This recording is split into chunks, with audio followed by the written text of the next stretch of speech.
Hoodie guy coming back here with another one. Well, happy Sunday. Here we are. You can see Caspa's holding up pretty good. One of the top movers in the top 100. You have Knight, the privacy sidechain or whatever on Cardano. And I had a little bit that I sold around 6.5 cents.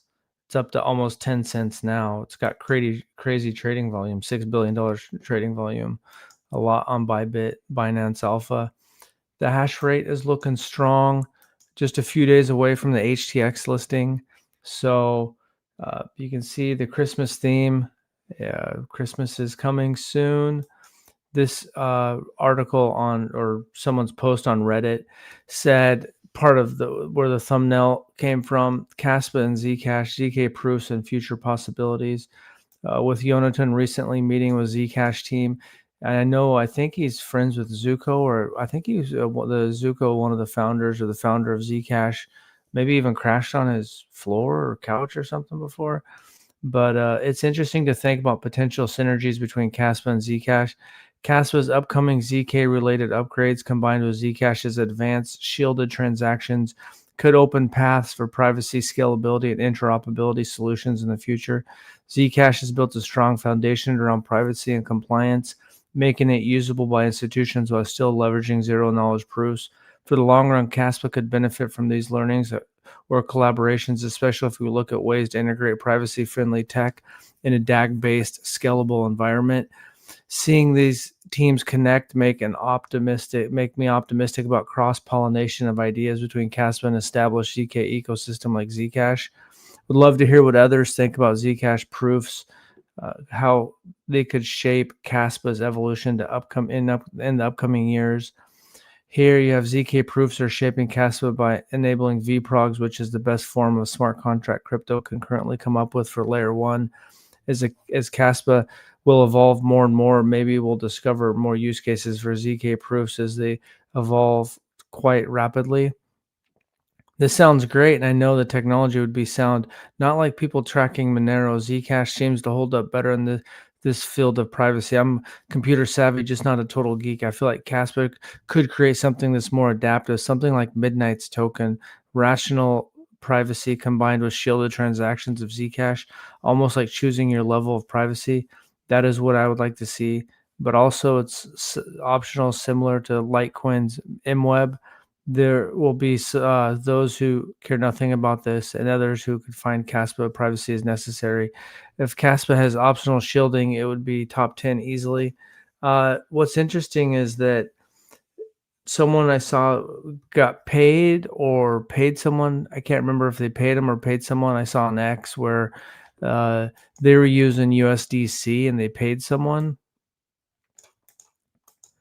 Caspa Easy 50X, HODL Caspa, HODL Caspa. I guess that's an Urdu. I'm not sure. I can't read that, but I think it's Caspa. But the person was, they got paid in USDC or paid someone USDC, and the person could see that they had a ton of USDC in their account. So at some point, I guess if you have a way to get, say, Caspa in a wallet that doesn't track back to your main wallet, and that's your spending wallet, I guess you could be okay. But with the on-chain analytics, people, and if there's more tools that pop up, and if it's a point where if you could actually go use Caspa and it's used, and accepted at a lot of locations, and you're using it, and then the person can tell like, wow, this guy's got like 1 million Caspa, then you could be setting yourself up for a wrench attack or something like that. So it seems like some form of privacy. And there might be some other tools that you don't need a privacy chain all the way. But so yeah, there's some form of that could be needed. MicroStrategy, they keep loading up on that. When you go to CoinGlass and you look at some of the Persian, okay, so that's Persian language. Sorry, being an American, it looks pretty foreign to me. So that's thank you for tuning in. So right here you have the coin glass with all those bull market peak indicators, which none hit. But when you look down here, it's kind of interesting because the Bitcoin short term holder supply that's 98.8% to the top signal. The Bitcoin long term holder supply is 96.09% to uh, the top signal. Bitcoin dominance 90%. I haven't actually looked at Bitcoin dominance. I guess it's about 60%, 59%. So you look at most of the other top signals right here. Bitcoin trend indicator 87%. Most aren't, but a couple. The long term and short term holder supply is looking like it could be part of a top signal. I guess the Bitcoin bubble index -3%. The pi top indicator 43%. That was one. The pi cycle top indicator is one I was looking at. But right now you just have a lot of fear in the market, which typically is a good time to buy. You have to make those decisions. I'm not saying you should buy or sell, but when you look at the fear and greed index, I kind of like this one a little bit better because usually when it's down here in the fear zone, that's showing red, but in a sense, you want to be buying down here. So the green makes you think that that's a good time to buy. In a sense, red is when you should be kind of getting start scared. And I guess if you're holding through multiple cycles, then it's not a big deal. But if you're looking to take profit at all, and maybe you have some other altcoins, you want to take a look at the when you want to look at that. But when you look at the last year, there's been 27 days in extreme fear, 25% of the time in fear, pretty much 32% of the time in neutral, 35% of the time in greed. So there's a few times that the altcoins just never did it, Um, Thanks for tuning in. Appreciate that.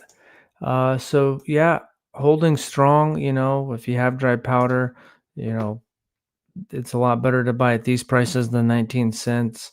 There's really depends on how the market goes, what's going to happen exactly. But we have another good listing in a few days. You can see as far as, oh, whoops. No, okay, yeah. I'm on the day here.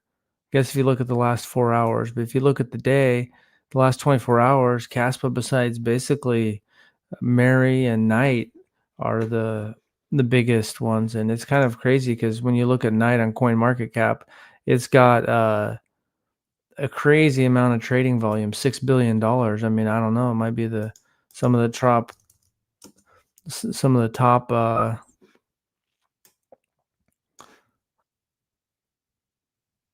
If you go to Knight here, it might be some of the top trading volume out of any, not Bitcoin or anything, but is pretty much as an altcoin. I guess it's up to number 46 on Coin Market Cap. And I know that for people there's it's what's thawing, so people don't get their full supply. We had some and it was 25%, and then so you got 75%, and another 90 days or whatever, you'll get another 25%. You can see that Bybit's done $4.5 billion in trading volume, 1.1 on Binance Alpha, 322 million on LBank. So $6.24 billion traded, up 50%. And that's pretty crazy. I guess People is currently the only exchange with a formal announcement confirming its support for the Glacier drop. So yeah, I don't know if I guess, maybe people like that form or just excited about a new thing, but there's a lot of people trading that right now.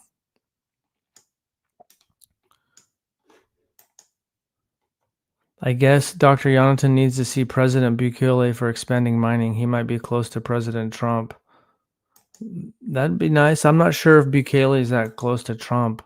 But yeah, I saw the person, that posted on X basically talking about how Caspa can be is the continuation of Bitcoin, a bunch of computers around the country.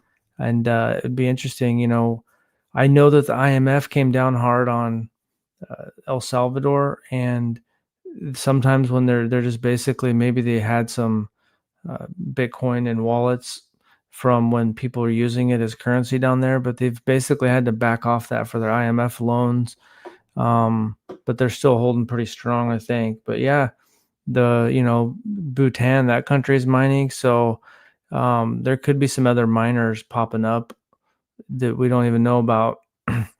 And if you have, like strategy, if you go to the bitcointreasuries.com or .net, there's, a list of all the Bitcoin treasuries right now. I guess you have Mara and BGen that I know of. So maybe someday someone will start caspatreasuries.com.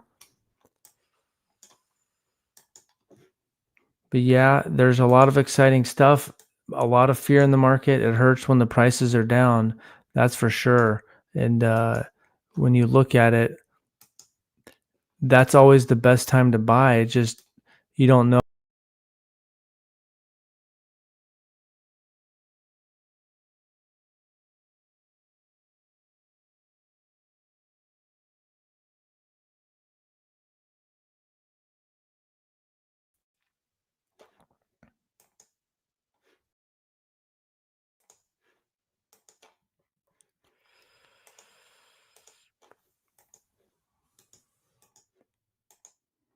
Sorry about that. My mouse has been something's going on with my mouse there, and I need to get a new mouse because it completely just pretty much that's it right there. Buy when everyone's selling and sell when everyone's buying. It's the exact opposite. But what you see is that, like, a friend that I was telling him Bitcoin about a long time ago, because I first kind of started getting involved in Bitcoin in 2017, and then he was back in like 2022, he was thinking about like, oh, maybe I should put some money into it or whatever. And he told his friend about it. His friend had a couple $100,000 cash that he had in treasuries or whatever. And his friend, I mean, didn't care about it, wrote it off. But then when Bitcoin was 126,000, he started getting interested in it.